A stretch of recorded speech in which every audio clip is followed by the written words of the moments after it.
ಆಯ್ತು. ಏನು ಇಷ್ಟ ನೀನ್ ಆಡ್ತಾ ಹೋಗ್ಯಾ ನಾಟನ? ಬಿಗ್ ಬಾಸ್ ಮನೆಯೊಳಗೆ ಆಟದ ವಿಚಾರವಾಗಿ ಅಶ್ವಿನಿ ಗೌಡ ಮತ್ತು ಕಾವ್ಯ ಶೈವ ನಡುವೆ ತೀವ್ರ ಜಗಳ ನಡೆದಿದೆ. ಏಕವಚನ ಬಳಕೆಯಿಂದ ಆರಂಭವಾದ ಮಾತಿನ ಚಕಮಕಿ ಕ್ರಮೇಣ ವೈಯಕ್ತಿಕ ನಿಂದನೆಗೆ ತಿರುಗಿದೆ. ಈ ನಡುವೆ ಸೀಕ್ರೆಟ್ ರೂಮ್ನಲ್ಲಿರುವ ರಕ್ಷಿತಾ ಮತ್ತು ಧ್ರುವಂತ್ ಮನೆಯೊಳಗಿನ ಆಟದ ತಂತ್ರಗಳ ಮೇಲೆ ಪ್ರಭಾವ ಬೀರುತ್ತಿರುವುದು ಚರ್ಚೆಗೆ ಕಾರಣವಾಗಿದೆ. ಬಿಗ್ ಬಾಸ್ ಮನೆ ಎಂದ್ರೆ ಜಗಳ ಸಾಮಾನ್ಯ. ಈ ಬಾರಿ ಅಶ್ವಿನಿ ಗೌಡ ಮತ್ತು ಕಾವ್ಯ ಶೈವ ನಡುವೆ ಉಂಟಾದ ವಾಗ್ವಾದದಲ್ಲಿ ಇಬ್ಬರು ಏಕವಚನದಲ್ಲಿ ಒಬ್ಬರಿಗೊಬ್ಬರು ಬೈದಾಡಿಕೊಂಡಿದ್ದಾರೆ. ಸೀಕ್ರೆಟ್ ರೂಮ್ನಲ್ಲಿರುವ ರಕ್ಷಿತಾ ಮತ್ತು ಧ್ರುವಂತ್ ಯಾರು ಯಾವ ಆಟ ಆಡಬೇಕು ಎಂಬುದನ್ನು ನಿರ್ಧರಿಸುತ್ತಿದ್ದಾರೆ. ಇಂದು ಬಿಡುಗಡೆಯಾದ ಪ್ರೊಮೋದಲ್ಲಿ ಅಶ್ವಿನಿ ಗೌಡ ಮತ್ತು ಕಾವ್ಯ ಶೈವ ಬೇರೆ ಬೇರೆ ತಂಡಗಳಲ್ಲಿ ಆಟ ಆಡುತ್ತಿರುವುದು ಕಂಡುಬಂದಿದೆ. ಟಾಸ್ಕ್ ಅಂತ್ಯಕ್ಕೆ ಇಬ್ಬರ ನಡುವೆ ಮಾತಿನ ಚಕಮಕಿ ಉಂಟಾಗಿದ್ದು, ಕಾವ್ಯ ಶೈವ ಏಕವಚನ ಬಳಸಿದ ಕಾರಣ ಅಶ್ವಿನಿ ಗೌಡ ಎಂದಿನಂತೆ ಕೋಪಗೊಂಡಿದ್ದಾರೆ. ಟಾಸ್ಕ್ ಮುಗಿದ ನಂತರವೂ ಅಶ್ವಿನಿ ಕಾವ್ಯ ಅವರ ಮೇಲೆ ಕುಳಿತಿದ್ದೇ ಇದ್ದರು. ಸೈರನ್ ಕೇಳಿದರೂ ಎದ್ದಿರುವುದಿಲ್ಲ. ಕಾವ್ಯಗೆ ಇದು ತೀವ್ರ ಕೋಪ ತರಿಸಿತ್ತು.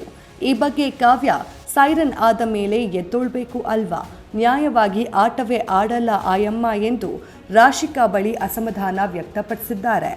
ಈ ಮಾತು ಅಶ್ವಿನಿ ಕಿವಿಗೆ ಬಿದ್ದಿದ್ದು, ಪದಗಳನ್ನು ಸರಿಯಾಗಿ ಬಳಸಿ ಮಾತನಾಡು ಎಂದು ಕಾವ್ಯಗೆ ಎಚ್ಚರಿಸಿದ್ದಾರೆ. ಇದಕ್ಕೆ ಕಾವ್ಯ ಹೋಗಮ್ಮ ಎಂದು ಪ್ರತಿಕ್ರಿಯಿಸಿದ್ದಾರೆ. ಇದರಿಂದ ಮತ್ತಷ್ಟು ಕೋಪಗೊಂಡ ಅಶ್ವಿನಿ ನಿಮ್ಮ ಅಮ್ಮನಿಗೆ ಹೋಗಿ ಹೇಳು ಹೋಗಮ್ಮ ಎಂದು ಕೂಗಾಡಿದ್ದಾರೆ. ಇದಕ್ಕೆ ಪ್ರತಿಯಾಗಿ ಕಾವ್ಯ ನೀವು ಎಂದಿಗೂ ಬದಲಾಗುವುದಿಲ್ಲ, ನಾಯಿ ಬಾಲ ಡೊಂಕೆ ಎಂದು ಕಿಡಿಕಾರಿದ್ದಾರೆ. ಇದರಿಂದ ಆಕ್ರೋಶಗೊಂಡ ಅಶ್ವಿನಿ ಕಾವ್ಯ ಅವರು ಮೋಸ ಎಂದಿದ್ದಕ್ಕೆ ತಿರುಗೇಟು ನೀಡಿ ನಾನು ಯಾರಿಗೆ ಮೋಸ ಮಾಡಿರುವುದನ್ನು ನೋಡಿದ್ದಾಳೆ ಎಂದು ಕೂಗಾಡಿದ್ದಾರೆ. ಜೊತೆಗೆ ನೀನು ತುಂಬ ದೊಡ್ಡ ಸಾಚತರ ಆಟ ಆಡ್ತಿದ್ದೀಯಾ ಎಂದು ಆರೋಪಿಸಿದ್ದಾರೆ. ಜಗಳ ಇಷ್ಟಕ್ಕೆ ನಿಲ್ಲದೆ ಮುಂದುವರೆದಿದ್ದು, ಅಶ್ವಿನಿ ಕಾವ್ಯ ಅವರನ್ನ ಥರ್ಡ್ ಕ್ಲಾಸ್ ಎಂದು ನಿಂದಿಸಿದ್ದಾರೆ. ಇದಕ್ಕೆ ಕಾವ್ಯ ಗೆಟ್ ಲಾಸ್ಟ್ ಎಂದು ಉತ್ತರಿಸಿದ್ದಾರೆ. ಬಿಗ್ ಬಾಸ್ ಮನೆಗೆ ಜಗಳ ಹೊಸದೇನಲ್ಲ. ಈ ಬಾರಿ ಅಶ್ವಿನಿ ಗೌಡ ಮತ್ತು ಕಾವ್ಯ ಶೈವ ನಡುವಿನ ಜಗಳ ಏಕವಚನದ ಮಟ್ಟಕ್ಕೆ ಇಳಿದಿತ್ತು. ಇದರ ನಡುವೆ ಕ್ಯಾಪ್ಟನ್ಸಿ ಟಾಸ್ಕ್ಗೆ ಸೂರಜ್, ಕಾವ್ಯ ಶೈವ, ಗಿಲ್ಲಿ ನಟ ಮತ್ತು ಮ್ಯೂಟೆಂಟ್ ರಘು ಆಯ್ಕೆಯಾಗಿದ್ದಾರೆ.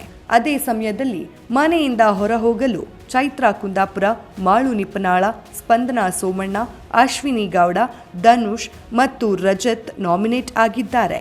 ಈ ಎಲ್ಲ ಬೆಳವಣಿಗೆಗಳು ಬಿಗ್ ಬಾಸ್ ಮನೆಯೊಳಗಿನ ಉದ್ವಿಗ್ನತೆಯನ್ನ ಮತ್ತಷ್ಟು ಹೆಚ್ಚಿಸಿದೆ.